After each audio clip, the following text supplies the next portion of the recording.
Okay, so this is the floating leaf disc assay, also known as the FLDA assay, or FLDA lab, for investigating the effect of light intensity on photosynthesis. The materials for this are pretty easy. You need some sodium bicarbonate, which is baking soda, a balance, of course, because you're going to be making a solution, weigh dish and spatula to make the solution, some liquid soap, a plastic syringe that's 10 cc's or larger, distilled water. You need to have a chloroplast source, so we are using spinach leaves, and a hole puncher in order to turn those leaves into discs, stir rod, pipette, beaker, plastic cups, a ruler or a meter stick, because we are going to be testing the effect of light intensity by varying the distance of these chloroplasts, aka spinach leaf discs, floating leaf discs, from the light source. And we need a light, so we're using flood lamps. And this lab also includes a second part where lab students groups investigate an additional variable other than light intensity. For all intents and purposes, this demonstration is just going to show the straightforward light intensity as the variable. So if we look over here, what we have in these cups, we have some spinach leaves that have been cut out using a hole puncher. They're in uniform discs. Each cup is in a solution of sodium bicarbonate with some dish detergent, measured to about 300 mils as the lab calls for. 10 discs in every cup. Every cup has been controlled with the exception of the control. I'll show you that one in a minute. This is not a control. This is a test cup. The control does not have any sodium bicarbonate that has been infiltrated into the discs. The cup is set up the same, but the discs have been treated differently. These discs have been vacuum infiltrated with a carbon source using the baking soda, the sodium bicarbonate. That's what the 10 cc syringe is for. And after we've infiltrated the discs to make them carbon heavy so that they sink, as we can see here, we put them into these 300 ml sodium bicarbonate and soap solution cups, and we are setting them underneath light sources, flood lamps that are set at different size, at different heights. So here, this is the test for 50 centimeters. We've started a timer about 5 minutes ago. The lab runs for up to 14 minutes, and it calls for us to start counting and measuring the time at which discs start to raise, which indicates rate of photosynthesis. So if you're looking at the room right here, we've got that cup right there set at 50 centimeters going down the lab bench. That one is set with a more intense distance, so that's 100 centimeters. And then almost from ceiling to floor with that cup down there, that's 200 centimeters. These have been measured, and again, we are watching a clock, and we are going to be recording the time at which these chloroplasts, or these spinach leaf discs, start to raise. So here we already have, this one is at 30 centimeters. And we have 1, 2, 3, 4. This is at about minute, probably 5. And the lab asks us to stop once we have half of the discs in each cup that have floated. So at minute 5, we almost have the 30 centimeter completed. This is the 3 centimeter. And the 3 centimeter has 1 that is raised, 2, 3 that are on their way up. We're going to call this soon. We're going to just take this out. This is very close to the light source, as we can see. And we have many that have raised here. Once that's at 5, we've got number 4 coming up the side right here. We'll stop that and record the time. And over here, we are running a control. So the control is set at the most intense light, which is 3 centimeters. But these discs have not been infiltrated with a carbon source. So there's no carbon that's been introduced to these chloroplasts. So we will see what happens with these ones. So what we're going to do for the rest of the lab is walk around and just kind of keep time and mark the time that we have at least 5 discs in the cup that have raised. That's 50% photosynthesizing, and that is our benchmark. Okay, so that last bit was the overview and setup of how the lab looks as it's performed in our AP Bio classroom. As a full class, the lab is easily divided up into a team effort. Each group concentrates on just one distance from the discs to the light. But this is such a simple experiment using what we refer to as just kitchen chemistry, techniques and materials, that the entire thing can easily be performed at home for a student that maybe was absent. And that's what I'm showing you here. For a home investigation of the effect of light intensity on photosynthesis, you need basically the same materials, more or less. There are some substitutes, and I'll show you here. You need a single hole punch. You need to have some green leaves. I'm still using spinach as the class uses. You could use any green leaves. You could go out in your yard, your neighborhood, go for a walk, just find some green leaves. Baking soda, we're using baking soda still here at, in our at-home demonstration. That's our carbon source. You need to have water. So I've got some water in a pitcher right here, and I'll tell you about how we're going to expand the volume, so that way you could do all of the cups at home instead of just one. It really should be distilled water. Distilled water can be bought at the grocery store. It's $1 for a gallon. I'm doing this on the fly. Just decided that I was gonna do this morning, so I'm using regular tap water, and that would be okay too. Just realize that, you know, the results might be slightly changed, although the overall trend should stay the same. You need to have a syringe. So in the lab, we have tons of these. You might have one of these kicking around your house. You know, it's the same medicine syringe that you get from the pharmacy if you ever have a liquid medicine or prescription. So you probably have some of those maybe in a medicine cabinet or a junk drawer. So you need to have a syringe. You need to have some kind of light source. I'm just using a desk lamp, so some kind of portable, lightweight lamp, because you're going to be moving this to different distances. Dish soap, so just some liquid dish soap. A cup, so I've got a cup right here. And you need to have you know, something to measure out the baking soda. So I'm just gonna use a teaspoon. I know in the lab it says 1 gram for one of these setups. And again, we're going to modify that so that way you're doing all 6 at home. But you know, at home you probably don't have a balance. I, of course, have a balance at home. So I'm going to show you what that mass looks like for the baking soda on a teaspoon. So that way you can just try and reproduce that amount at home. You also want to have a measuring tape, so that way once this is all set up, you can go ahead and start varying the distances for the light. So you want to get a measuring tape as well. Okay. As the lab at school would have been performed, one lab group would have been doing one of these distances. So you only had to set up 1 cup, which equals 10 of these discs. Of course, at home, you have to do the whole lab on your own. Oh, it's very easy and it's still really quick. It's just you have to multiply everything by 6 because you have to do all 6 of the different setups. So just grab your leaf and your hole punch and start punching away. It's really quick. 4, 5, 6. Keep going until you have 10. You need 60. We have way more than 60 in here. So that's how you're going to get your discs. Okay, so the next thing is we need to measure out our carbon source. We're using the baking soda. Again, I'm sure you don't have a scale at home, but you might have actually a kitchen food scale, and those actually measure the grams too. So you needed 1 gram of baking soda to 200 milliliters to do 1 setup. So we need to actually multiply that all by 6. So instead of 200 milliliters of water, you're going to need 1,200 milliliters of water. And instead of 1 gram of baking soda, you're going to need 6. So if you have a kitchen food scale, great. You can measure it precisely. If not, since it's kitchen chemistry, it's give or take. It's just an estimate. So I'm going to go ahead and use my scale at home, just show you about how much that would be on a tool you probably do have in your kitchen, which is a teaspoon. So I'm just using, I don't have weigh paper here in my kitchen, but I do have index cards. So I'm going to zero that out. Got a 0 on my scale, and I'm going to just keep pouring this until I have 6. As you can see, it's really just a little bit, so I'm going to take some of this off.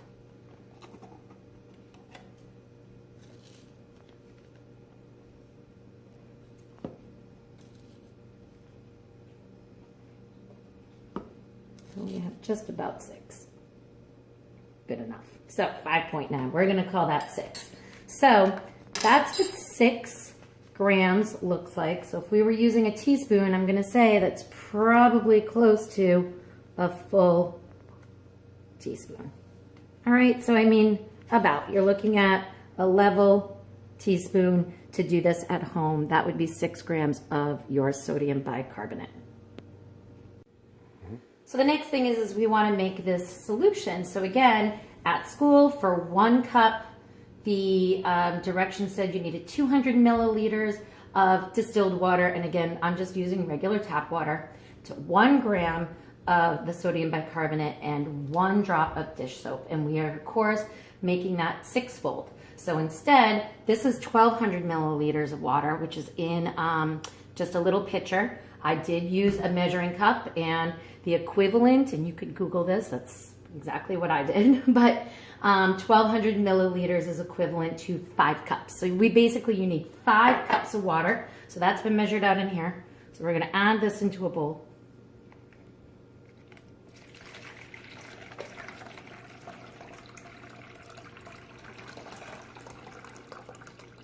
Room temperature water is better, right? Because that's not one of the variables. We're not doing cold, we're not doing hot. So this is like warm, room temperature.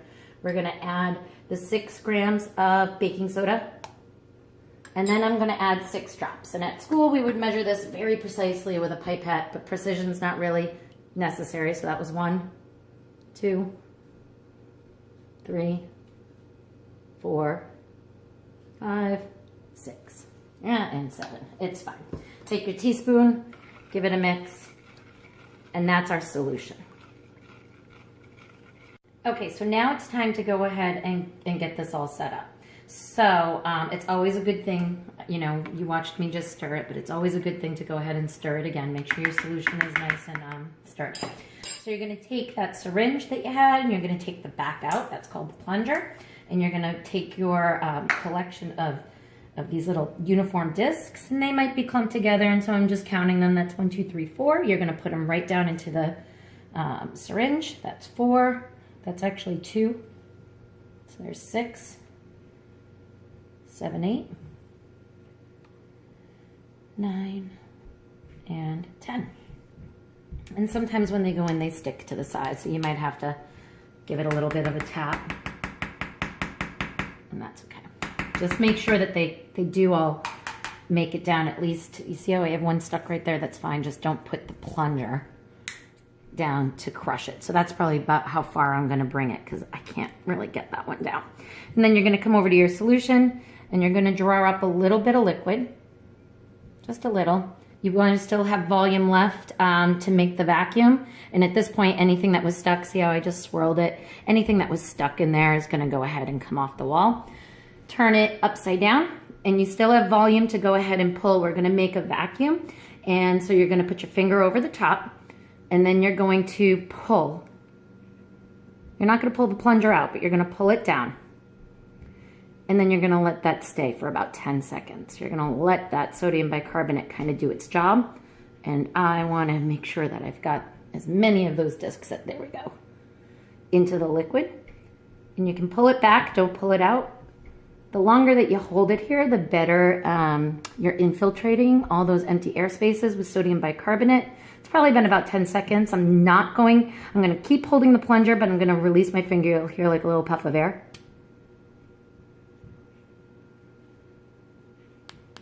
And then you can give it a swirl. And what you're trying to do is get these discs to float to the bottom. It doesn't always work on the first time, so you might have to do it again.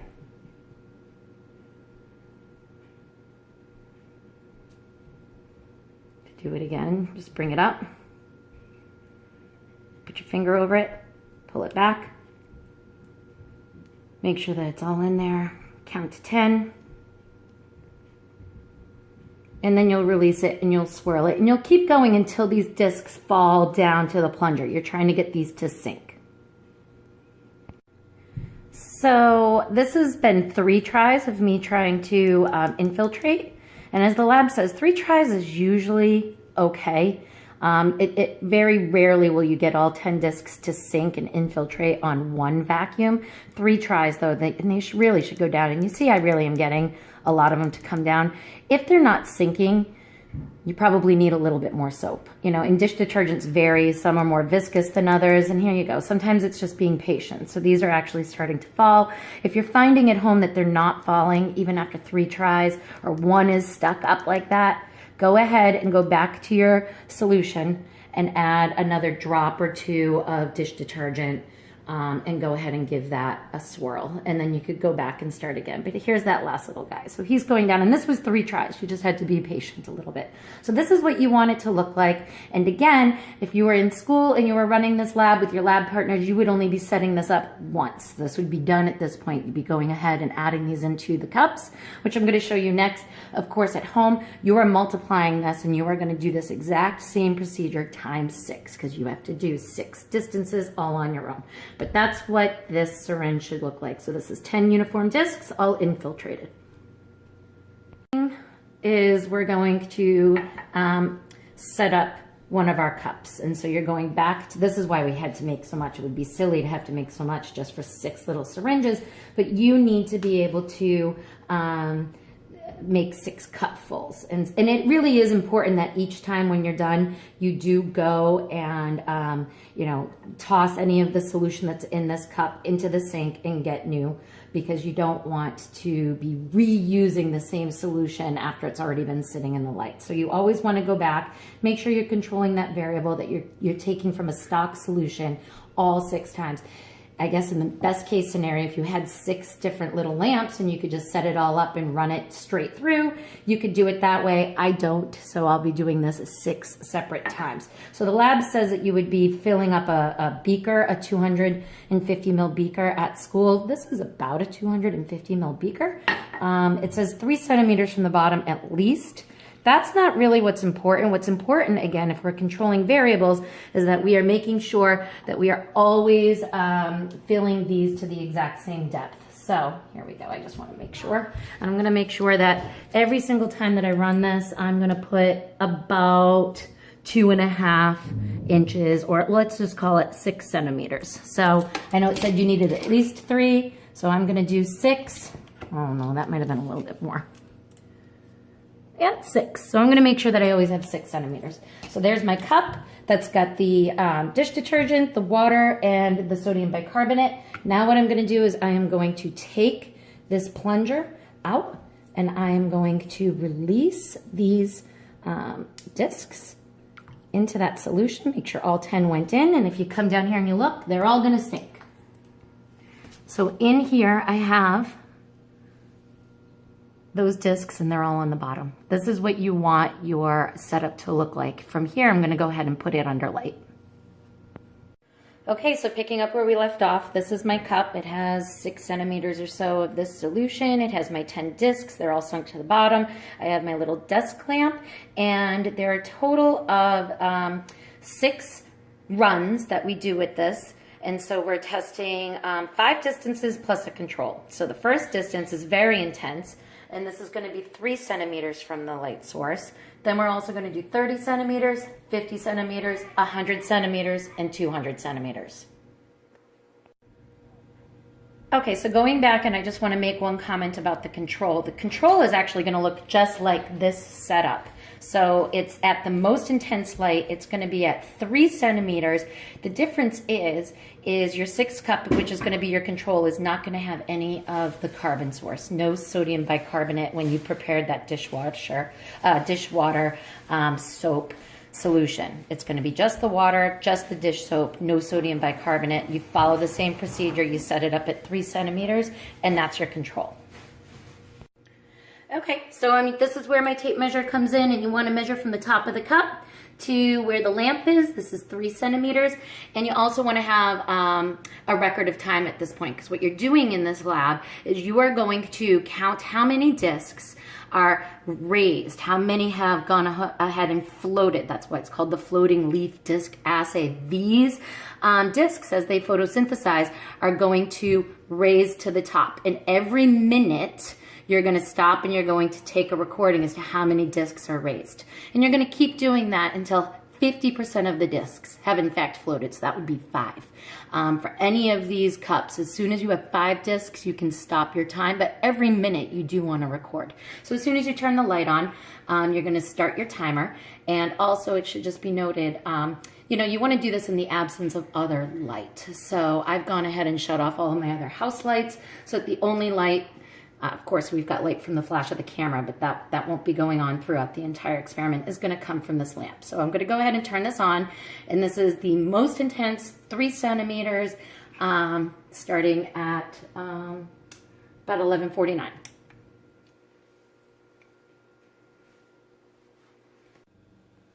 So after 1 minute, none of the discs have raised.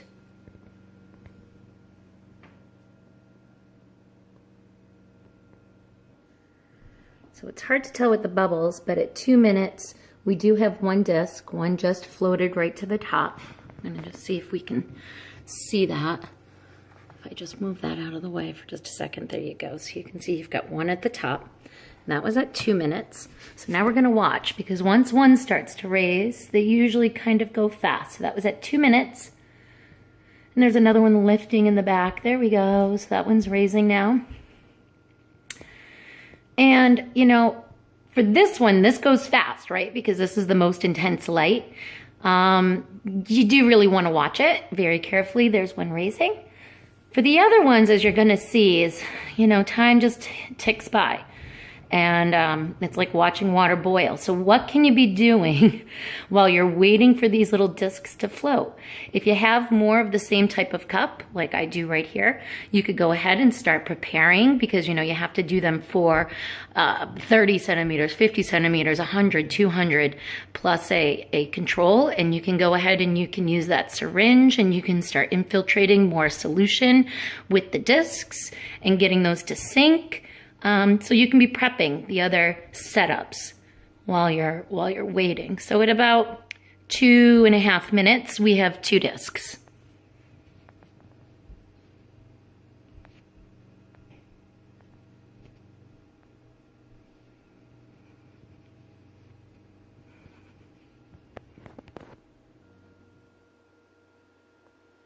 So just about coming up on minute 3, and we have the 3rd disc that's starting to float. It's almost at the top, and that's minute 3. So 3 discs at minute 3. It's almost been a disc per minute. 1 disc around minute 1, the second one just after minute 2, and that 3rd one after minute 3. And this 4th one is very slow to raise. It's been 5 minutes. There it goes, very slowly, but it's gonna get there.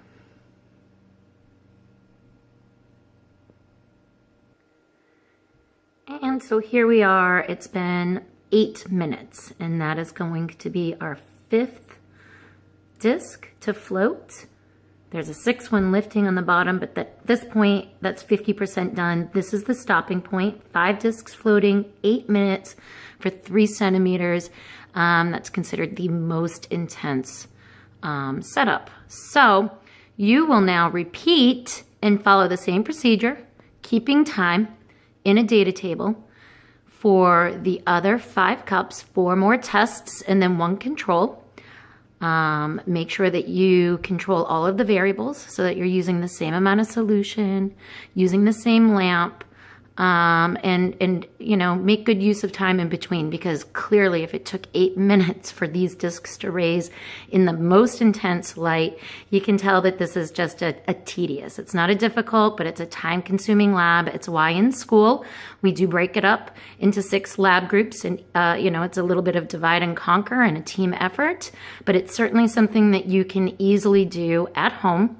If for any reason you don't have any of the materials, come see me. I have hole punchers, I have syringes, I even have baking soda that I could lend you out. So this is definitely something that if you are absent, you could follow this demonstration and go ahead and do at home.